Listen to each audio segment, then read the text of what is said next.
do when with she our means attack podcast. physically, she doesn't mean come through the camera and punch her. She means attacks my physicalness. Sure they fucking know what She we're talking about. attacked my physical look. Like how my Darth Vader is getting like it's getting imploding within itself because of my. Sit up If straight. I just sat up Just straight, sit up but I straight. slouch and it's like, oh shit. So anyway.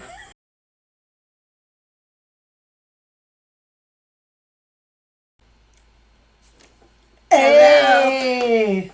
Welcome. Yeah, good to have you here again for Grandma's Not Right. Someday we'll get a theme song or something. We will. You just put your daughter to work. Make her do it. We'll have to get on that. So I'm Cheryl. I'm Wendy. And welcome. We already told you the title, so we won't put you through that again. Nobody wants to hear that again. But as usual, before we get on to the main subject, we start off with a couple fun little things. And it's always kicked off by my sister and her Wendy's Word of the Week. Sing it. Wendy's Word of the Week. I don't know. Nice. All right. It's got to be something better than that. But. It works. My word of the week is professional. Professional. Oh, I know where this is coming and going from. Well, yes, that word has been a hot button in the news lately as of this recording. Yes.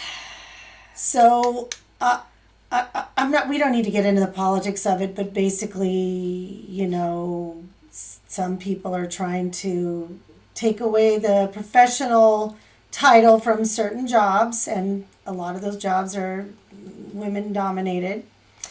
And I just thought how funny that some of the jobs that we've been involved in, we would have been professionals. We coached gymnastics for 30 years together. And we were professionals at it. And when you go to get a United States of America gymnast, it's called USAG for gymnastics, professional membership means you can be out on the floor at a competition. And whether you're an Olympic coach or you were like us that did just, had regular junior Olympic athletes competing, you had what's called a professional membership. And it just made me think of that. Okay, so I may not be a nurse or a doctor or a teacher and didn't go to all that school, but having 30 years under your belt working with kids and in a physical capacity, there's no way you cannot know your fucking craft and be called a professional. And also, we're also musicians and we've been paid professionally to do that, or theater or whatever. I've been a paid person, and that's considered a professional when you're paid like that. So it's just funny to me. But I think that's a perfect word of the day. Because our mother's a nurse. Our mother's a nurse, and she didn't have a. I don't think she didn't have a bachelor's or a master's. She was certified in so many different capacities throughout her career in nursing. Yeah, she kept educating herself right up until she almost retired and had all these. But here's the thing: little titles after her name. Again, it's a word. Professional is a word.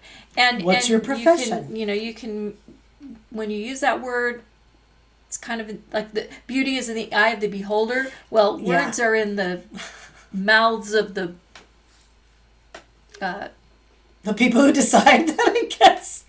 The speaker. No. So you're deciding what word to use for what. That's kind of a personal thing. But, because I look at, like, my husband is a professional drummer because he gets paid to play drums. He's a professional tile contractor. He has a license that he had to jump through a lot of hoops to get and pay a lot of money to get. And so professional education or a professional status in something that you do, I don't think there's much of a dispute on that. I mean, people will look at you as a professional because you're educated in what you do. Right. The trick is, how does how does the government get out of funding this versus this? Yeah. Well, if it's called this, you get paid this, or you get funded for college for this. But if it's called that, okay, now we've decided that's in a different category, so sorry, you don't get funded for that. You know, and it's without going into the depth of this whole discussion, because I think that's a whole other podcast. Yeah, no, we're not going to. But I like that you brought that up, because... Well, my new job now, I'm a teacher's aide for a special needs class through the county. And it was called a paraprofessional. I think they're calling them educators. Yeah. Mm-hmm. But they were called a paraprofessional. And it's funny, like, you change these names of these titles around. Well, here's why, because it involves money. Yeah, that's what I was going to say. It involves money. If you are, for example, the jobs that I've had in the past, before they started cracking down, and when I say they, I mean like before human resources kind of became its own little governing monster, and the labor board, you know, or whoever, helped to establish what this is paid versus what this is paid. So a clerk is not going to be paid as much as an administrative assistant. Mm-hmm. So once those things were put in place, probably around the early 90s when they really came into play, you had to be careful with your workers' comp, right, with everything on how you categorize your employee. Because if you categorized them in certain ways, you would have to pay more for your workers' comp. And this is at least in California, USA. You'd also have to, that's when they also didn't let you call somebody salaried unless they were under a certain category, because you would get away with not having to pay them overtime. Mm-hmm. If you said you're a salaried employee, you pay them the same amount no matter how many hours they work. Well, people lobbied to get rid of that because they said, no, I want to be paid overtime. Okay, well then you're no longer salary unless you're at this level, and there are these reasons that you can be labeled salary. And then it also now has to be double the minimum wage to be salary. So it's all about money. And with the government, it's all about money, on how much money do we want to fund for college educations, or, and in order to drop the funding and at the same time kind of eliminate professional status for the people that they really don't want to have that professional status. Right.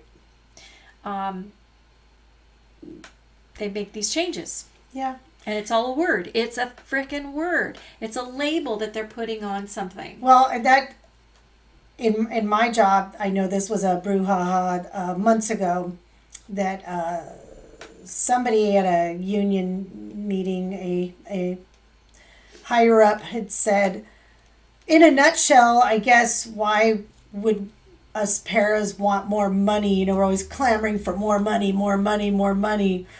When this is a step-up job. This person literally said that what I do as a special needs teacher, that it's a step-up job. A step-up to, I would imagine, being a teacher. Yeah. Like, that's your goal. First of all, I have some junior college, and I did not get my even junior college degree because I had 2 kids, and I just never went back. And then we started teaching gymnastics, and that was my whole life, and I just didn't do it. And side note, a bucket list thing, I would like to at least get my AA degree because I struggled in school, and that's something I want to do for me.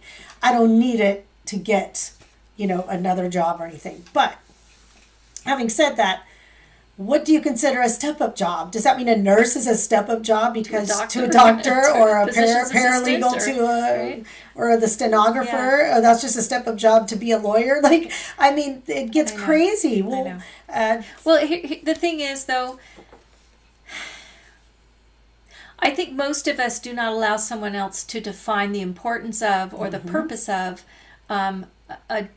a job you choose to do. Exactly. And in one breath where they're saying, oh, that's a step-up job. In the other breath, they're saying, well, you should never count on working at a fast food joint as a place that you're going to be able to raise a family. Yeah. And then but then you try to get into something that is a high-paying job, and all of a sudden you're not considered a professional, and they don't want you to be able to get the federal funds how do you go to college for that? Yeah, so it's like, Anyway, that's a whole other subject. Because I couldn't afford, I But couldn't it's- afford to send my kids to it's- college.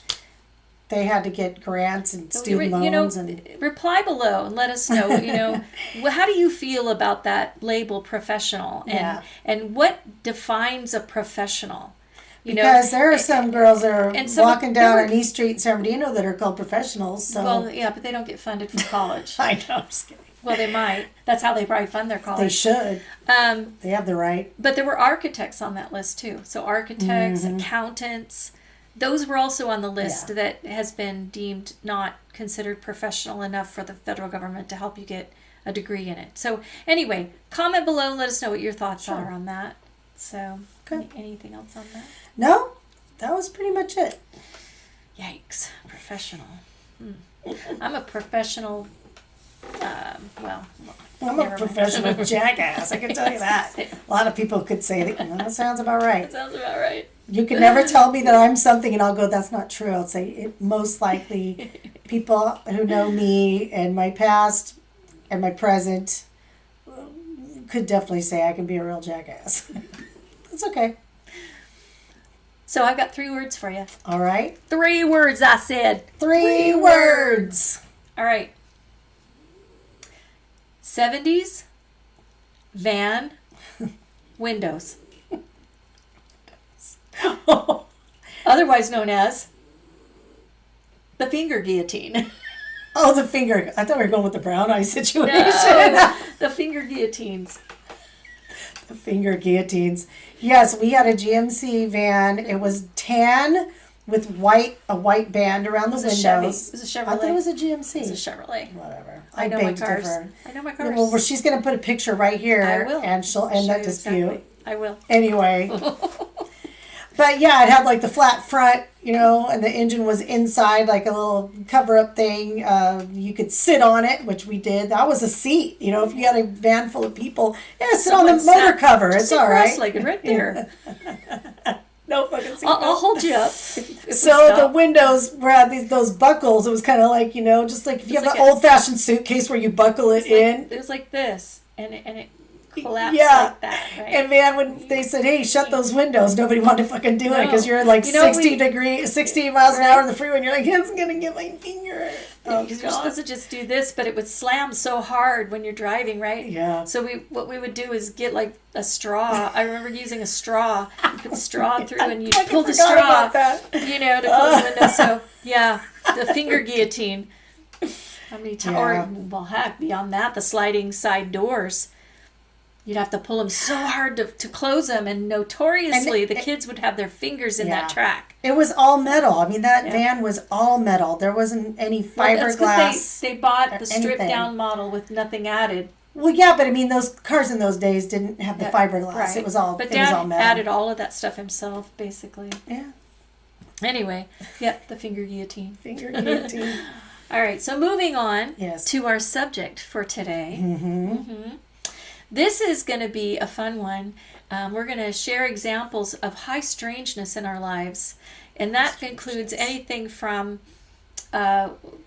just weird experiences that we've had that we can't explain, to UFO experiences, to weird dreams that we're not sure if they were really dreams, all kinds of stuff. Now, we might not have time on this video to tell all our stories, so there might be some that come up down the road. Yeah.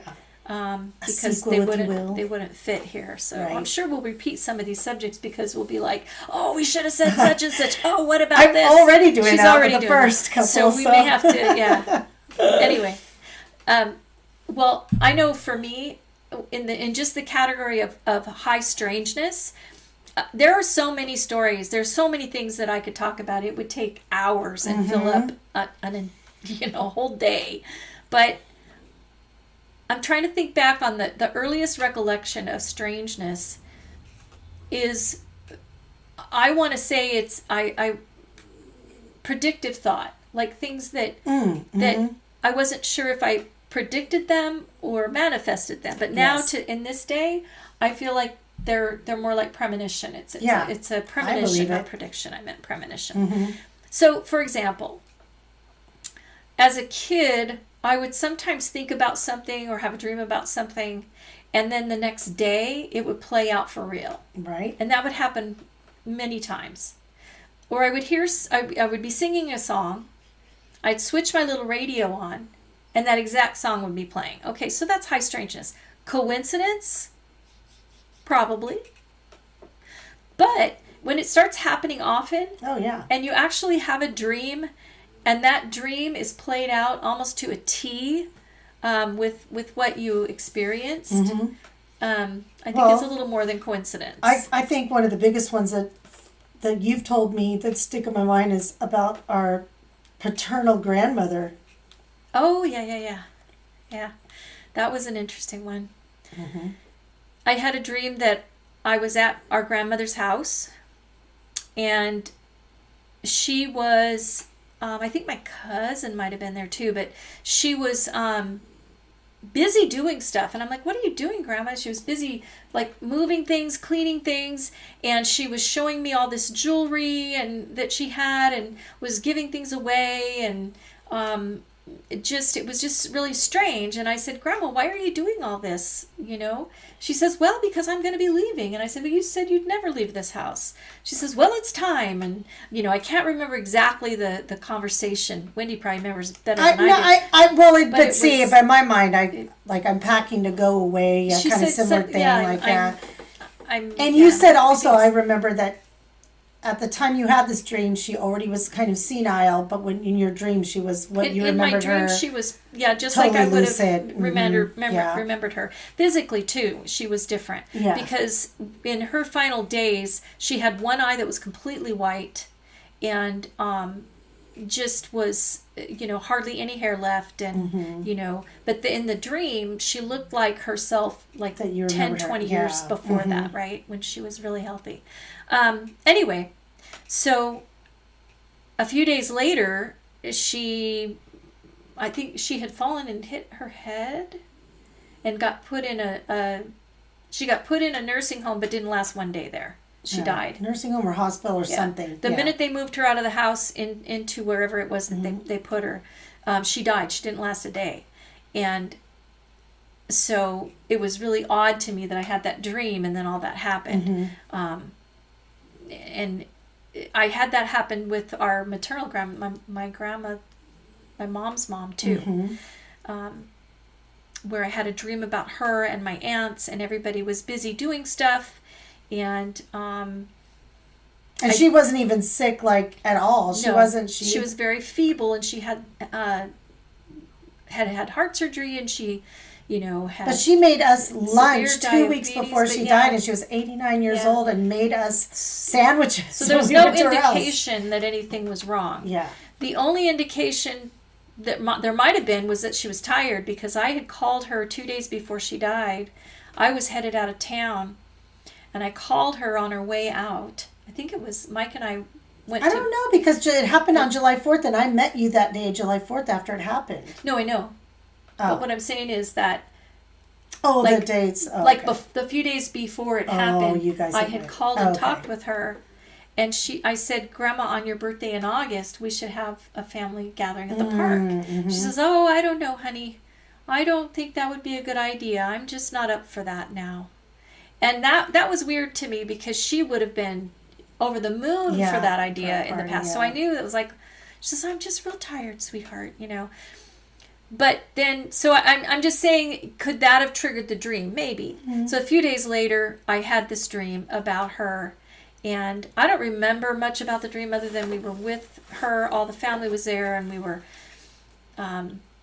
just having a good time together, And then July 4th, like the next day or something, was when we heard she passed. So those are the kinds of things, and it happens over and over again. I was in high school, and there was this guy I had a crush on. I was 16, he was 18. I wasn't allowed to date yet. Well, I think I was 15. I wasn't allowed to date yet, but we would see each other at the school dances or football game, whatever. We would run into each other, and and then of course at school at lunch we'd hang out. Mm-hmm. He probably thought I was just this cute little girl that had a crush on him. I don't think there was any real But we did have a couple makeout sessions, that kind of thing, right? Well, when he was going to graduate, I remember begging my parents to take me to graduation because I wanted to give him a gift. And so I went to the mall and I got him this gold-plated, cheap-ass bracelet and had his name engraved on it, right? And I was so excited. It was very manly, but it was, a big gaudy thing that he probably would never wear.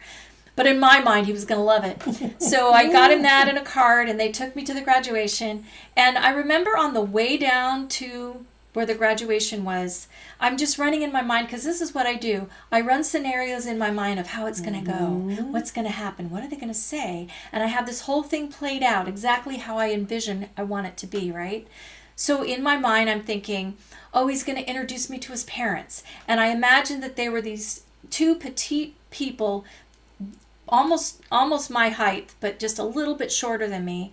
And I've always been, well, right around 5 foot is the tallest, maybe 5'2". Anyway, so they're right there, and that they spoke very little English. Was from Mexico, so they spoke very little English, and that she would take my hand, we have a nice little grasp, and that she said in Spanish, oh, she's so pretty, and so I knew the Spanish for that, so I thought in my head that's what she was going to say to me. And that's what I was imagining all the way there. So we get to the graduation. After it's over, I go up to say hello and congratulations, and here are these two little cute, beautiful parents of his that, again, they're barely my height, and they're smiling, and she takes my hand to shake my hand, and she says exactly what I imagined. Yeah. Oh, she's so beautiful, es muy bonita, or whatever it was that she said.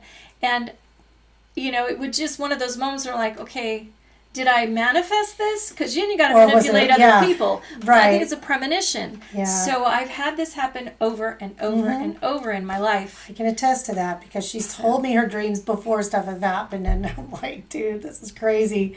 And we have a connection that's almost like, I'd say, a twin connection. And the only me and my ex, after being together for almost 30 years, we had that kind of connection too. And I always thought, is it because we know each other so well, or is it because there's that special connection? Because me and one of my other kids seem to always think of the same things, but we have that same ADHD wavelength. I don't know what it is, but there's times that I think when it's you and I, we were together so much, we had the business that we'd go to pick up the phone and the other one's picking up the phone. Okay, I could say that's pretty likely to happen because we have ideas and we got to talk about it. We got to go to work in an hour, so the likelihood of us picking up the phone to talk to each other, that could be just it. Coincidental. But I do believe that they're, just like when they talk about twins having its connection, I think siblings and relatives can also. If you have like-minded people that believe in that connection, I think that's going to be.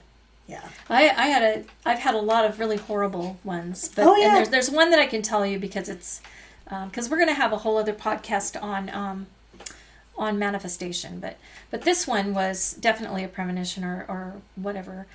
When the last actual job that I had, I was the director of a senior center. And that's a senior, like a recreational center. It's not like a senior center where they live. It was just a place they come and have lunch and play games and whatever. Anyway, there was this woman there that at first she was, very friendly, and I think she had been kind of on the board, and she had been very active and was kind of like one of the people who got to call the shots and whatnot, right? So I think there was something that she had, like some kind of resentment for whatever reason. She didn't like what I was doing or some of the things that I tried to change. Anyway, so I struggled to try to get along with her, to try to find a way to communicate with her and get on the same page with her, And I really worked on that relationship. And at one point, she owned a duplex in town, and she had some guy across the street had offered to fix a leak or something on her roof, and said, well, I'll just do it for you, and then we can settle up later. And because she had offered to make him lunch or to pay him in payments or whatever it was, I don't remember. But anyway, So she came to me and said that now this guy is demanding she pay him, and he keeps coming and pounding on her door saying, you owe me money, you owe me money. And I said, I can't really do anything about this for you. You need to go to the police on this, or you need to find an attorney, or you need to, file some kind of restraining order so that he doesn't come on your property. I said, I'm not sure how to advise you, but I'll check around and see what I can find out. So then she started kind of spreading around to everybody that I didn't care about them, and that I wasn't really there to take care of them. I was just there to get paid and go home. And, so. I'm like, wait, I'm sorry. Side note, what did the director that before you did? Was she solving everybody's problems? No, because she was not. I was going to say that's not what a senior director does, solving all not your at all. problems. It was not in my job description. Oh my God. That's another story on another podcast too. I've heard some of those stories. Okay. Anyway, so long story short, sorry for extending this too far. No, I'm enjoying myself. She didn't come in for a few days, but she would do that on occasion. She'd be gone for a few days and come back, or And one of the other seniors said to me that she had gone on some kind of a vacation or some trip somewhere, but then when she came back, she had asked that other person if she could start delivering her lunches because she wasn't going to have a car or something. Okay. I don't remember the reason. So I wasn't worried about it because that's what this person had told me, right? Mm-hmm. So then another couple days go by and somebody says something, and then I had a dream that I go to work, and one of the seniors comes up to me and says, you do know that so-and-so killed herself last night, and she left a note saying that it was because of how you treated her. Oh my God. Okay, geez. So I have this dream, very vivid dream, lucid dream of this happening. And so I go to work the next day, and I told my staff, and I told the person that had been in my dream telling me this horrible news, I told them about my dream. And then later that afternoon, we find out she had just been found dead in her apartment. Jeez. And there was no sign of entry, no breaking and entering. So it was like she was on her floor. Wow. She apparently had been there for like 3 days. Oh, man. And her dog was in the house barking. And that's how one of the neighbors finally called the police. Anyway, no note. But I had already told my staff about this dream. So now they're all looking at me really weird. Not like I had anything to do with it, but like ooh, she's weird. You're lucky they didn't. You know. If that happened now, who knows? You'd be on blast. It was the weirdest thing. So again, there's something to the brain activity and the energy that goes out. Mm-hmm. There is a psychic phenomenon that is real. I mean, it happens, and I know so many people that have told similar stories. I know that it's real, and I've experienced it way too many times for it to be a one-off coincidence. Well, I've got one that actually just happened recently. So I listen to a lot of different podcasts, and I'm a creature of habit, so I like to listen to a podcast till I'm all the way done with it, even if it's 10 years in the making. I can listen to from the first episode, whatever. You know, I'm just one of those people. But once in a while, okay, you can only do so much of a funny, whether it's a famous person or whatever. You know, it's all for me. Conan or Smart Liz, and then the liberal rednecks guys that I love so much. I listen to them. But after a while, okay, I'm taking a walk, and it's going to be in the park, and it's a nice day. Maybe I need to ground myself.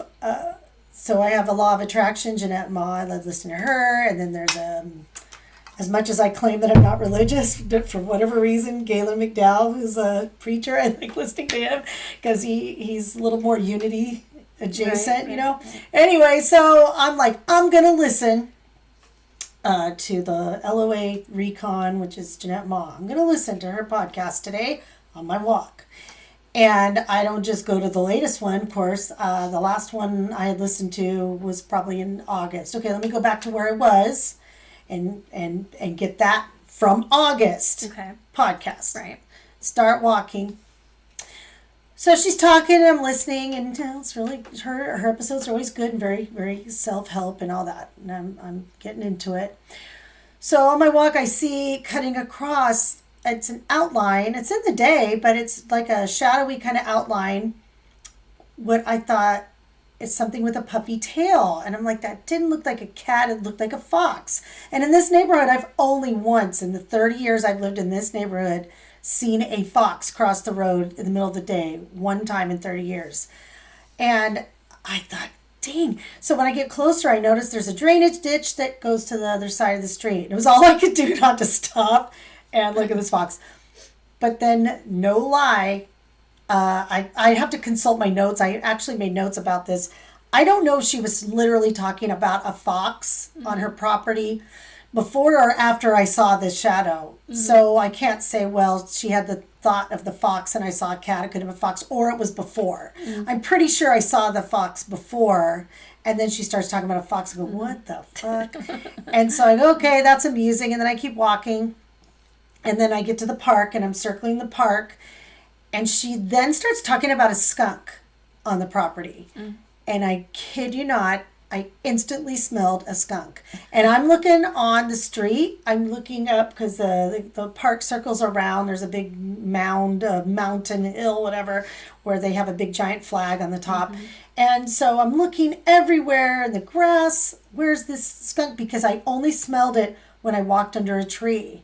And it was pretty strong, but later I thought maybe it had been dead and it was still smelling, but it was under, I don't know. Because I didn't smell decay. Right.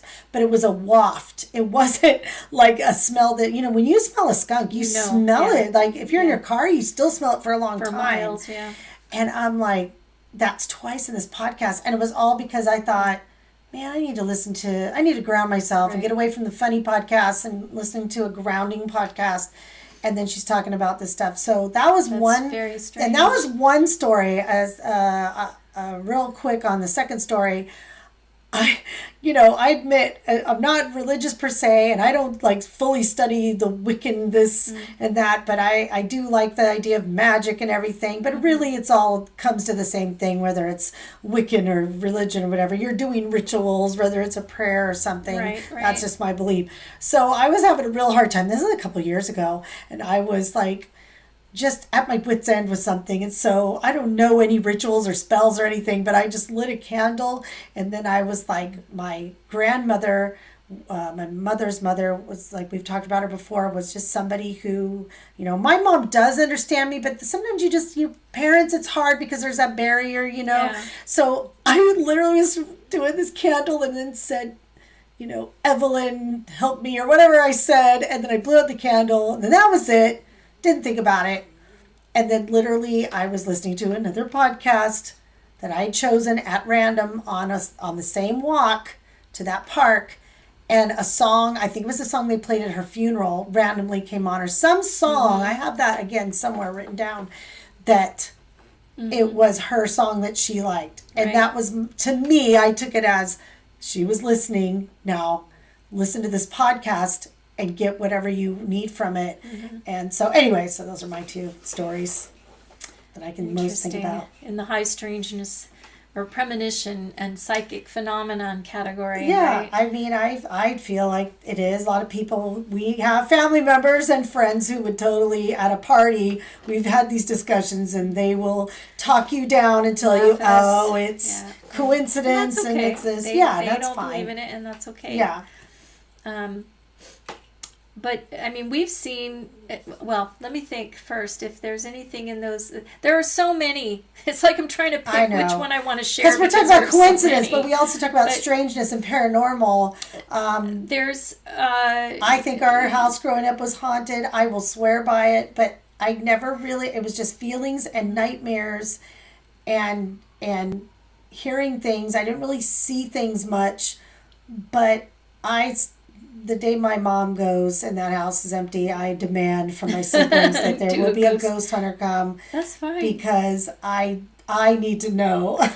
I need to know. Well, if anything, I can attest that there would be bad energy in that house because of the condition it was in when they bought it. No, I know about, yeah. So, yeah. But we experienced a very strange thing together, and then I saw it with other witnesses on three separate occasions. And the first one, I think it was probably, I want to say 1996-ish, somewhere in there when we went to Tucson. I think so, yeah. Was it around that time? Mm-hmm. Anyway, we decided to go visit our dad who lived in Tucson, and I think it was around 1996. And we decided to take the train because we thought that'd be fun. Oh, yeah. So we in those days we were bringing, whether it was our camera, and it was before cell phones, at least before smartphones. I didn't have a cell phone yet in those days, but I didn't either. So we would bring a big old bulky VHS camera everywhere we went, whether it was a gymnastics event, whether it was a family vacation, you name it. We grew up filming everything. Right. So we'd have that camera with us. So and disposable cameras at the time. And we wanted to document everything, right? So we're driving. It's at night. I remember it was at night, and we're driving down. We didn't even get to the freeway yet. We were still in town, and this was in Yucaipa. That's where we grew up. That's where we live. That's where we are tonight. We get down to probably halfway to the freeway. And for those of you who know Yucaipa, this would have been between 12th and, say, 13th, 14th, somewhere in there. There was a field. And as we're passing, we're like noticing this strange light in the sky. And I don't know who saw it first. I don't know, but it reminded me of like an orange street light would look like behind clouds. That's what that's in my mind what it looked like to me. And it was way too big to be a moon, a planet, or anything, and it was too close. So I would say if you put your finger up, I don't know, was maybe the size of your fingertip. Probably not as big as the thumb, but maybe just the fingertip. And it was bright orange, and it was above the clouds, but it wasn't like as high as an airplane would fly or even a helicopter. I mean, it was low, wouldn't you say? Yeah. And we're watching it. So I pulled over, and we're watching it. I'm like, what the heck is that? And then we noticed that there's these little drips coming off of it. These things are dripping. And it looked like lava to me. It looked like molten metal or something. And it had these lobby drips coming off. And then they would just kind of burn up before they got to the ground. So it wasn't like sparks. It didn't look like sparks. It didn't look like embers because it was heavy. Yeah. Like drippy.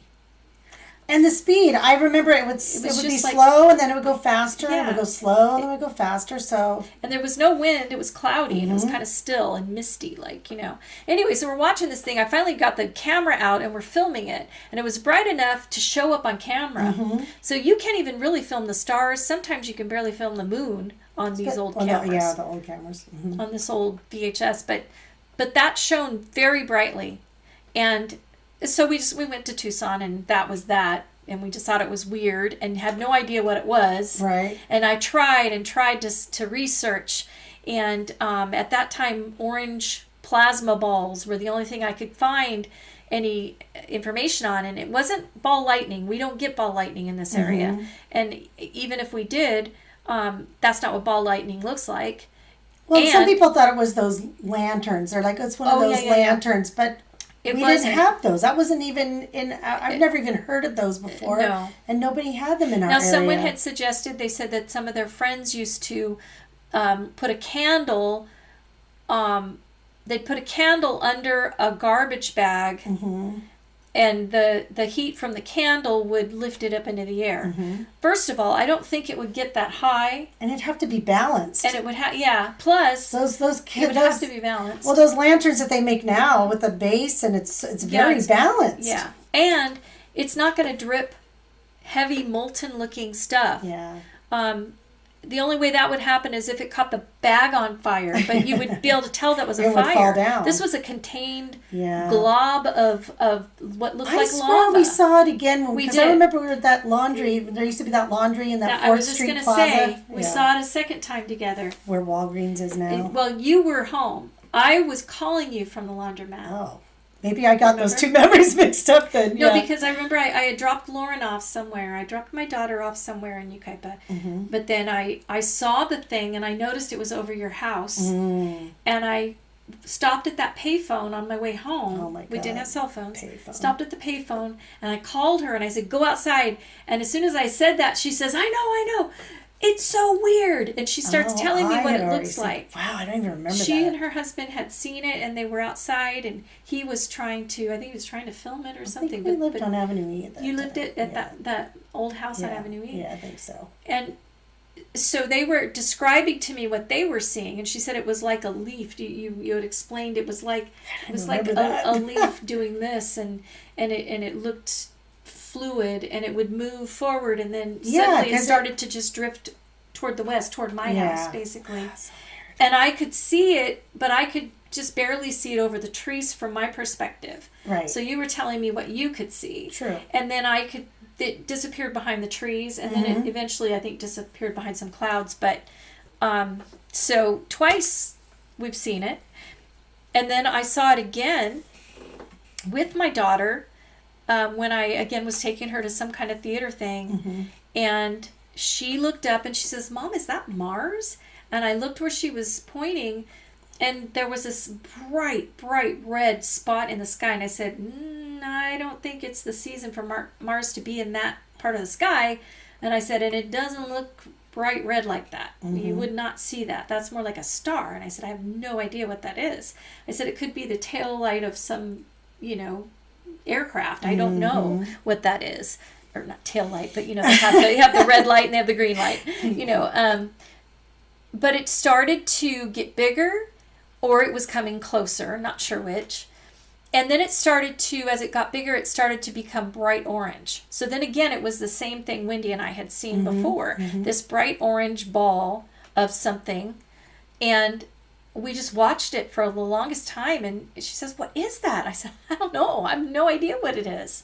I don't even know how to begin to explain it, let alone, But it is interesting that it happened in such a concentrated time. So, like we so saw them and now strange. you don't see them. So but I saw a fourth time. No, but I'm saying, but in that concentrated, that's the thing. Why aren't we seeing them now every day? What happened during that particular time? That's why I always, those are the things I want to know. The fourth time that was, all the neighbors were out in the cul-de-sac for New Year's Eve. And we had just celebrated New Year's Eve together out on the street in the cul-de-sac, and all of a sudden somebody points out and says, what is that? And we're all looking and everybody goes silent, and again it's one of those orange balls. This time it was floating over Crafton Hills. And I could see it way up in the sky above the houses and the tree line off in the distance above Crafton Hills. But then it started to get bigger, like it was coming toward us. Right. And then it's just sitting there like this in the sky. And everybody's like, what is that? And there was no sound, no nothing. And my husband at the time, I said, what do you think that is? He said, oh, it's a helicopter, woman. I said, that's not a helicopter. Helicopters aren't bright orange balls. And there's no sound. I don't know. I'm going back in the house. Yeah. So it was like total denial there, right? And most of the other neighbors that were there was a really sweet, large Latter-day Saint family that lived a couple houses down. They were all out with all their kids and everything, and they're looking at me and they're looking at that. They go, that's not a helicopter. Yeah. I said, no, it's not. And so then we all just watched it until it just started to kind of shrink. It either was going away from us or it was shrinking, but it just went down to just this red dot, and then it just disappeared. Yeah. So, when people say plasma ball or a lantern or whatever, if it is just slowly dying, I could accept that, but the way it moves, it's not something on fire. That's the thing. It is not something that's on fire. It's something that is like molten and it's contained. Yeah. So I don't know, but that was very, very strange. Very strange. And it was in just those 2 years. It was between 96 and 98. Right. I got to comment that it's just as far as paranormal experiences go, I do have a lot of different ideas and theories on them, but because I love ghost shows. We love the X-Files. I'm currently watching it again. I'm halfway through the the series, and I love it, and I'll always love it. And so I haven't had so much of those kinds of experiences as you have. Like yours are more UFO related. Mine seem to be more ghost related, but not that I've seen any, but just the feeling or things that have happened, or like I said, dreams. And then your current husband has had so many paranormal, like ghost experiences. Yes. My true and final and perfect husband. Oh, yes, I'm sorry. Current husband. Your current husband, I'm sorry. Not doing this again. That's okay, go ahead. So, that's true. Yeah, he's had some doozies. Yes. Well, and his family. So his family have all had these experiences too. Mm-hmm. So it does beg to differ. Is it the house? Is it more of poltergeist situation where your family's creating this, which I'm a believer in that too. I had so much trauma in the house I grew up with, not because anybody did anything to me, just with the ADHD and experiences I had, and parents getting divorced, and there's just, to me it was the most traumatic thing. But now looking back, go, wow, that really wasn't as traumatic. But to me, I'm sure because of my ADHD, I made it 10 times worse. But I wonder, did I manifest those experiences? Those fears brought things, and I saw things or heard things or felt things and had dreams or nightmares because of the experience. So it's hard to tell. It is. But I still think, because even today as an adult, when I go in that house, I know it's not because I'm traumatized because of experiences I had growing up in that house.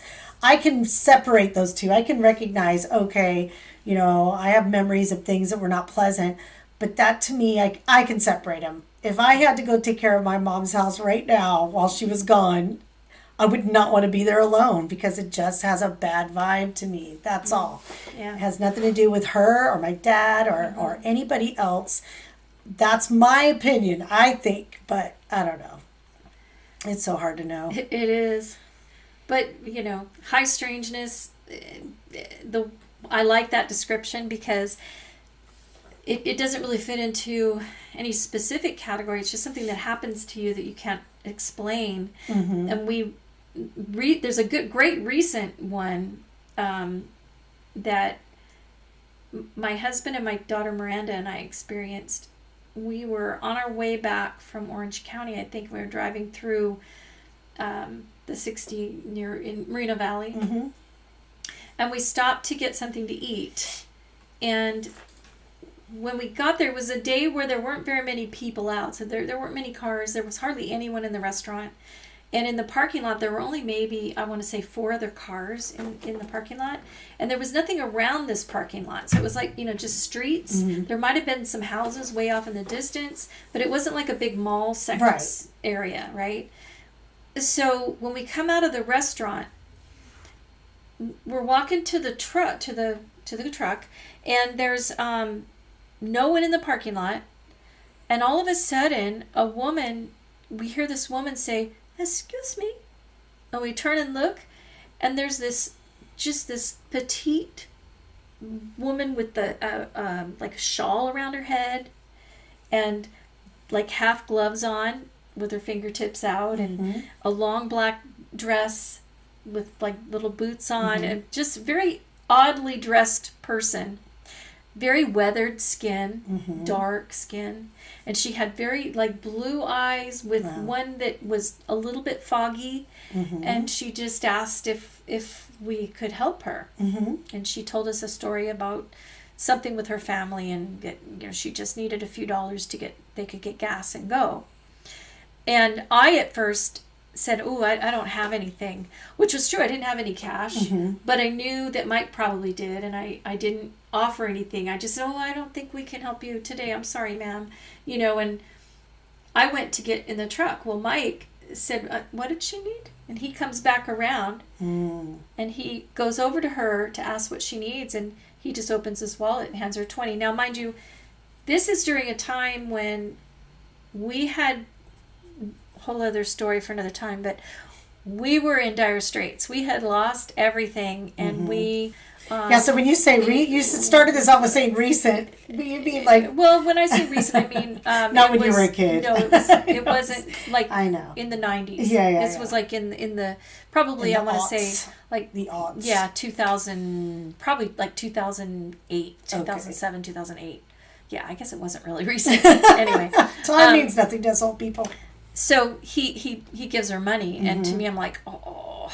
We just spent money on dinner that we couldn't afford, and now you're handing somebody $20. So in my mind, I'm thinking, we're poor already. Yeah, what are you doing? Yeah. We need that, And of course, my daughter Miranda at the time, she was just like, oh, that poor little lady, And then we get in the truck, and I had watched. I was standing a little ways away, and I had watched their interaction. And she took Mike's hand, and she just went like this, and she said, bless you, bless you, may God bless you. And then she turned to walk away, and Mike walked toward me, and when he got to me, I said, why did you give her $20? I said, I could have probably dug for some change or something. And then he turned and he looked.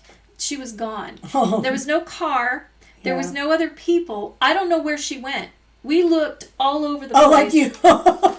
So she was gone. You got in your car and literally started looking for her? We get in the truck. We drove around the parking lot. We get in the truck, and because then we were freaked out. And Miranda said she was probably an angel. And she was serious. She said she's probably an angel. Yeah. She was probably an angel trying to see how giving you were going to be. And I'm like, well, I fucking failed. I'm going straight to hell now.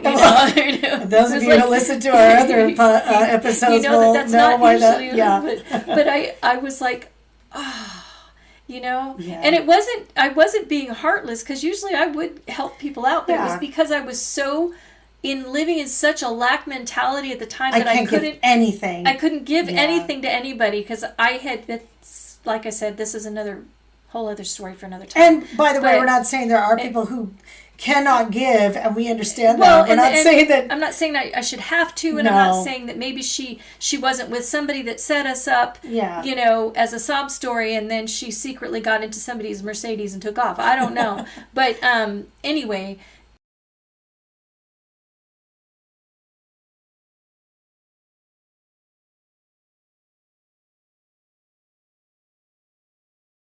Mike and Miranda forever now, forever, since then, have reminded me, remember the lady in the shawl? Remember that lady.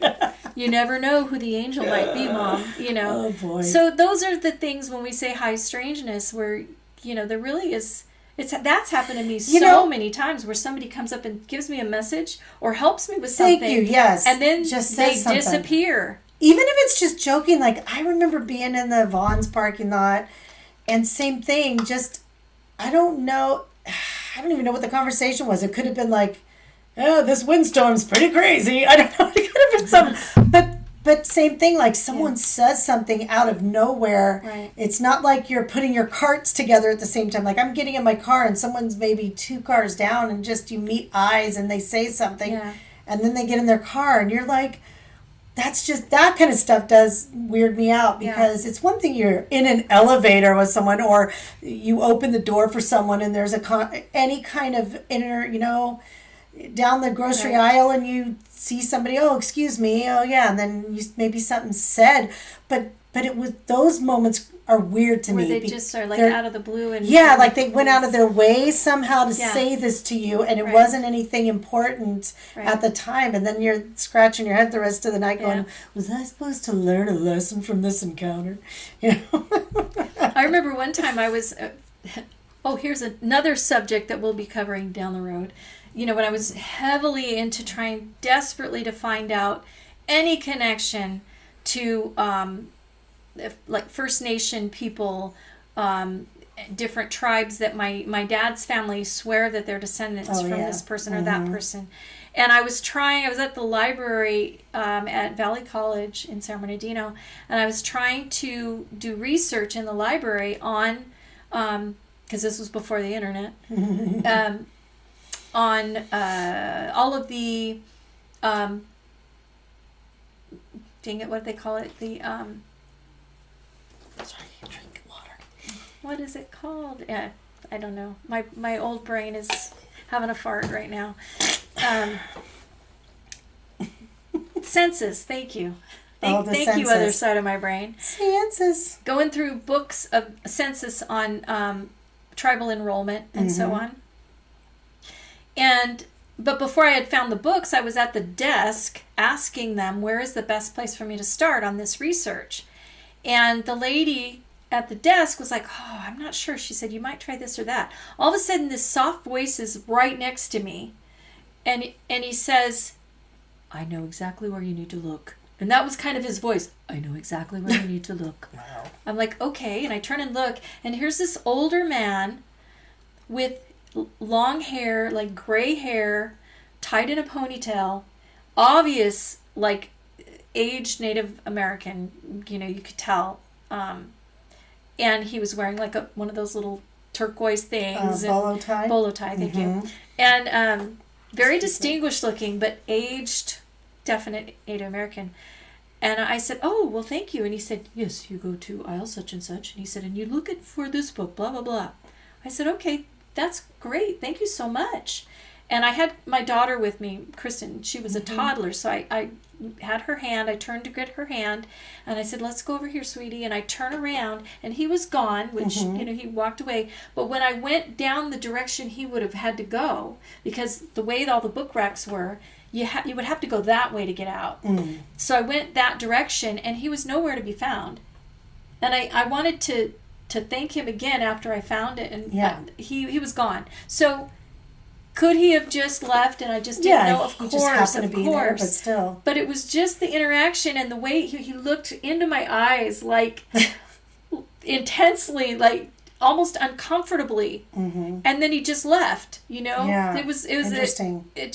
I never forgot the encounter because it was so powerful. So those are the kinds of things that I just love in life, those mysteries. And I can be the logical side of me can say, well, it's a coincidence, or it's this or it's that. I can explain anything away for sure, but I really want to believe in the mystery. I want to believe. I want to believe. Classic X-Files motto. Yes. Well, and there's so much more. We might have to do a part 2. Yeah, we might have to do I think part this 2. is going to go on to part 2. Because when you mentioned about, way back in the beginning of the episode, when you mentioned about the graduation and kind of predicting the scenario that plays out, and anybody who does any of the manifesting or positive thinking, all that, it is funny because every time in my life that I have played those scenarios out, it has come true. And mostly when I obsessed about it, like I became a super detective trying to find out something or whatever. And again, could have been just me putting myself in that place so that I could figure those things out. But it still seemed way creepy that I would be concentrating so hard on something to happen, or like you said, you picture it, somebody saying this, right, or someone giving you something, or someone taking away something, or you're getting an opportunity, or maybe you're gonna look for something that's gonna become a failure, whatever it is. And that manifesting, I don't want to get into that because that's not really what we're talking about here, but that all really does kind of tie into that. Well, and I think the reason that I always wondered, is it manifestation or is it or a precognitive? What helped me decide that it's premonition or precognition is that because my belief is that our true self knows everything. Yeah. So it has an unlimited understanding of all possibilities in your life. And there's no boundaries as far as space-time, before, after, past, present, future. So since it knows all, then could it be that because your true self knows those things, that if you're tapped into your consciousness in a strong way, that you would have a glimpse of something that's a possibility, or a glimpse of how this is going to play out, because your true self already knows. Yeah. It's like the chicken and the egg, man. It's just a vicious circle you could get into. Oh, jeez, my mind's going to explode. Exactly. So I think we probably have exhausted this I time. mean, well, yeah. We could go on. We could go on forever. We could go on and on. This is going to be becoming a very long video. So yeah. I think we're going to probably do a part 2 on this one. Every one of our episodes will probably or just a revisit, or whatever they're calling it. We'll figure it out, but we'll be talking more about this. And one thing I do need to bring up, because this just happened just like this week, basically. Okay. The movie that came out about Disclosure. Oh yeah. The latest Disclosure movie. It's excellent, and the thing about this one is it is high-ranking people on camera stating it unequivocally. And not even on their deathbed. No. And it's an unequivocal yes that these things are real. Mm-hmm. We do know what most of them are, and we do know that there are biological non-human entities involved. So that having these certain people come out and say it, and just the way it's being disclosed, there's no other way than to accept that this is the truth now. Mm-hmm. This X-Files stuff is real. Now see the shittier side of me and the devil's advocate is like, because I believe in this stuff and I am always on board with it, but then there's that skeptical part that's like, yeah, they're just admitting it for some reason. They're just saying that, they're setting us up for something. Because in this day and age, just like in the Independence Day movie, a freaking UFO could go over your neighborhood and someone go, Hollywood's doing something. It's a blimp.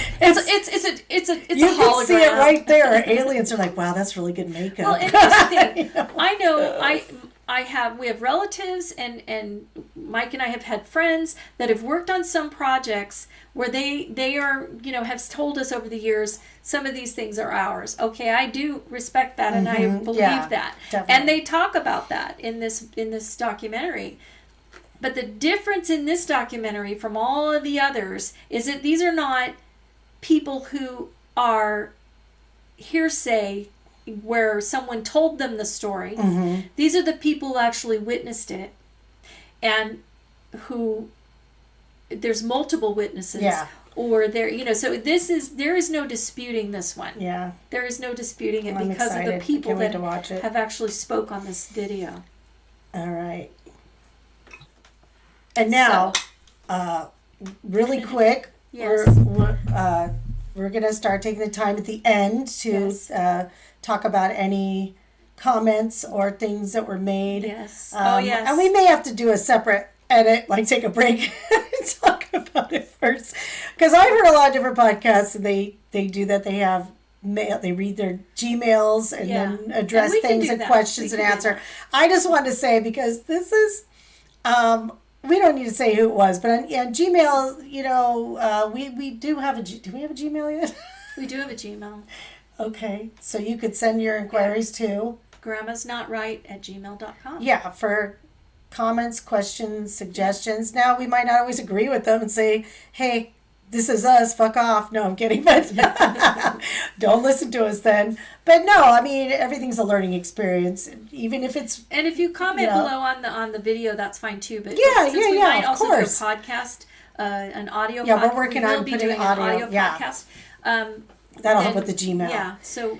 Just so you know. And obviously, like they say, we haven't said this yet, but like and subscribe, okay? And share. And then eventually, too, we'll probably do a Patreon. So when we don't get too big for our britches yet. Yeah, with our... We might have merch. With our whole force of subscribers. I'm manifesting that shit, that we'll have merch. And, you got books that you've written. Well, that's... Yeah, we could do some of that. Anyway, so... We had a comment, and this was from an older person in our lives, that stated, well, you didn't get to the subject matter, that there was a lot of stuff being talked about before the actual subject. And by the way, our names of our podcast, the episode, might not match everything word for word what we say. whatever we thought was amusing, and we might call this episode, even if it has to do with paranormal or it was something that we said that we thought, that's funny, we should call that, we should name that our episode. But anyway, so yeah, we have our my word of the day and her 3 things, and it may not have anything to do with the episode because we're, and maybe catching up with each other's lives. I mean, we live an hour apart. And so this is when we get together and actually have, I want to say grown-up time, because even though you have a 31-year-old at home and I have a 34-year-old, no offense to either of those boys. It's just when we get a chance to be together and not we have feel those more like we have responsibilities. grown-up time, I guess. Yeah. Sister time. Yeah. So we thank that person for their comment, and we threw it right in the trash. No, I'm kidding. I'm just kidding. No, we keep in mind. I think if anything, we probably should cut our word of the week and our 3 words. We'll just cut it shorter. That's that's her opinion. We get to the subject faster. Yeah, that's her opinion. I've listened to podcasts. I know what's up. I know. She knows whatever the fuck she you knows want what to she's talk talking about. We do ramble. And we will get better. We will get better. We're going to have music, little interludes, and But commercials. We do want your feedback. We'll have commercials. We do want feedback. So we appreciate the comment about how we'll always take feedback. Yes, absolutely. Try to be nice, though. Like, I will go home and cry on my pillow while I am home, but I won't cry. I'll go punch my pillow and then go, what do they know? That's right. And then later go, could I have learned from that? But if you attack us physically or in any other way that has nothing to do with our podcast. When she means attack physically, she doesn't mean come through the camera and punch her. She means attacks my physicalness. Sure they look and know what she attack my physical look. Like how my Darth Vader is getting like it's getting imploding within itself because of my. Sit up straight. I just sat up straight, but I slouch and it's like, oh shit. So anyway.